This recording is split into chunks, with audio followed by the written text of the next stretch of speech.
New outcry as Trump rebukes Charlottesville racists 2 days later.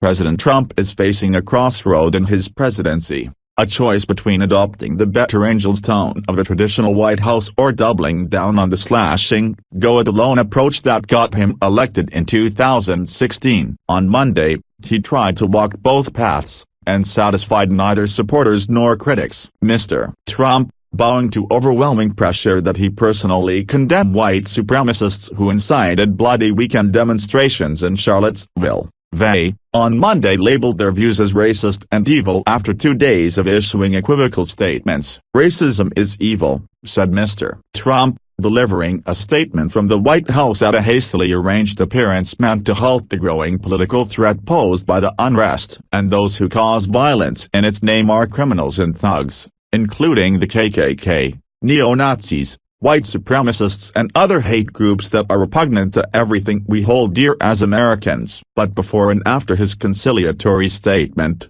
which called for love, joy and justice, Mr. Trump issued classically caustic Twitter attacks on Kenneth C. Frazier, the head of Merck Pharmaceuticals and one of the country's top African-American executives. Mr. Frazier announced Monday morning that he was resigning from the American Manufacturing Council, the first of 3 chief executives who quit the advisory panel on Monday, to protest Mr. Trump's initial equivocal statements on Charlottesville. Now that Ken Frazier of Merck Pharma has resigned from President's Manufacturing Council, he will have more time to lower rip-off drug prices. The president wrote at 8:54 a.m., as he departed his golf resort in Bedminster, NJ, for a day trip back to Washington. Shortly before leaving the Capitol, Mr. Trump attacked the news media for blowing the episode out of proportion, made additional remarks on Charlottesville and realized once again that the #fake news media will never be satisfied. Truly bad people.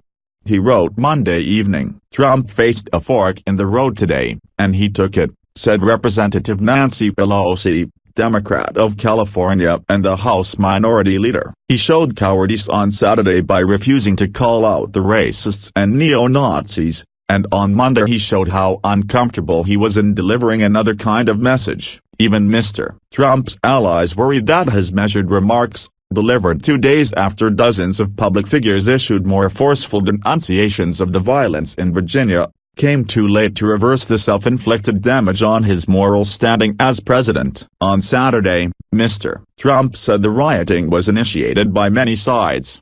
His comments prompted nearly universal criticism and spurred several of his top advisers, including his new chief of staff, John F. Kelly, to press the president to issue a more forceful rebuke. Even after a wave of disapproval that included a majority of Senate Republicans, and stronger statements delivered by allies, including Vice President Mike Pence and the president's daughter Ivanka Trump, Mr. Trump seemed reluctant to tackle the issue head-on when he appeared Monday before the cameras. He first offered a lengthy and seemingly out-of-place recitation of his accomplishments on the economy, trade and job creation. When he did address the violence in Charlottesville, he presented his stronger language as an update on the Justice Department's civil rights investigation into the death of a woman who was hit by a car that the authorities said was driven by an Ohio protester with ties to neo-Nazi groups. "To anyone who acted criminally in this weekend's racist violence, you will be held fully accountable. Justice will be delivered," said Mr. Trump, who had just concluded a meeting with Attorney General Jeff Sessions and Christopher A. Wray, the FBI director. Mr. Trump has had a career-long pattern of delaying and muting his criticism of white nationalism. During the 2016 presidential campaign, he refused to immediately denounce David Duke, a former Klansman who supported his candidacy. Some human rights activists, skeptical that Mr. Trump's latest remarks on the issue represented a change of heart, called on him to fire so-called nationalists, a group of hard-right populists led by Stephen K. Bannon, the White House chief strategist, working in the West Wing. The president should make sure that no one on his staff has ties to white supremacists, Jonathan Greenblatt, the chief executive officer of the Anti-Defamation League, said in a telephone briefing on Monday afternoon. He added, nor should they be on the payroll of the American people. He said that the Justice Department and the Office of Government Ethics should do an investigation and make that determination to see if anyone in the White House has had links to hate groups. Mr. Trump and his staff have consistently denied any connection to such organizations,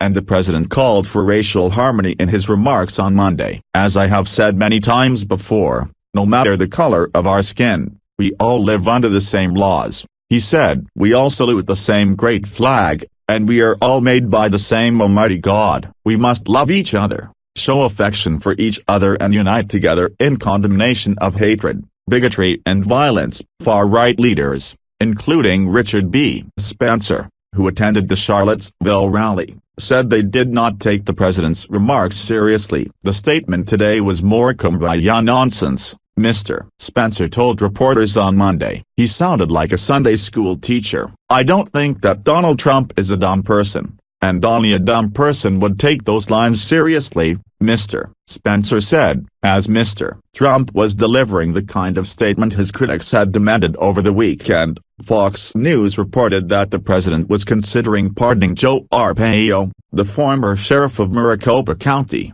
Arizona, a political ally who has been accused of federal civil rights violations for allegedly mistreating prisoners, many of them Black and Hispanic. The timing of the interview was especially striking, given that it came at the height of the controversy over his tepid remarks about Charlottesville. I am seriously considering a pardon for Sheriff Arpaio, the president said in the interview on Sunday, speaking from his golf club in Bedminster, NJ. He has done a lot in the fight against illegal immigration. He's a great American patriot, and I hate to see what has happened to him. Two themes, uniting the country while defending himself, collided on Mr. Trump's Twitter feed earlier on Monday. It is not unusual for Mr. Trump to attack, via Twitter, any public figure who ridicules, criticizes or even mildly questions his actions. But his decision to take on Mr. Frazier, a self-made multimillionaire who rose from a modest childhood in Philadelphia to attend Harvard Law School, was extraordinary given the wide-ranging criticism the president faced from both parties for not forcefully denouncing the neo-Nazis and Klan sympathizers who rampaged in Charlottesville. Mr. Frazier's exit from the Business Council marks a mini-exodus of business leaders from presidential advisory councils as a result of Mr. Trump's stances on social issues and the environment. His recent decision to leave the Paris Climate Accord prompted Elon Musk of Tesla to resign, as did the chief executive of Disney, Bob Iger. Additionally, the chief executives of athletic clothing line Under Armour and Intel announced they too would step down from the American Manufacturing Council, the same panel from which Mr. Frazier resigned. Kevin Plank, the head of Under Armour, said he was resigning to focus the power of sport, which promotes unity, diversity and inclusion. Intel chief executive Brian Krzanich said he would be willing to serve in the government again when those who have stood up for equality are honored. I resigned because I want to make progress,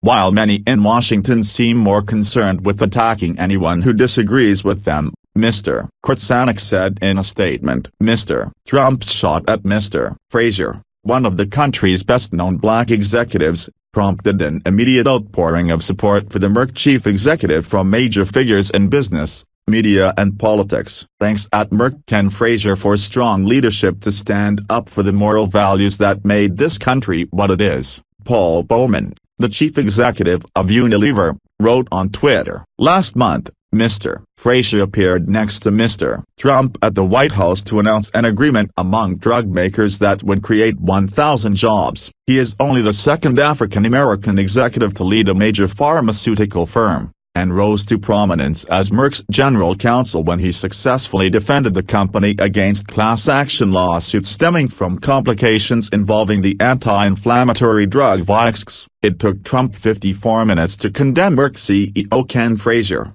but after several days he still has not condemned murdering white supremacists. Keith Boykin, a former aide to President Bill Clinton who comments on politics and race for CNN, wrote in a tweet,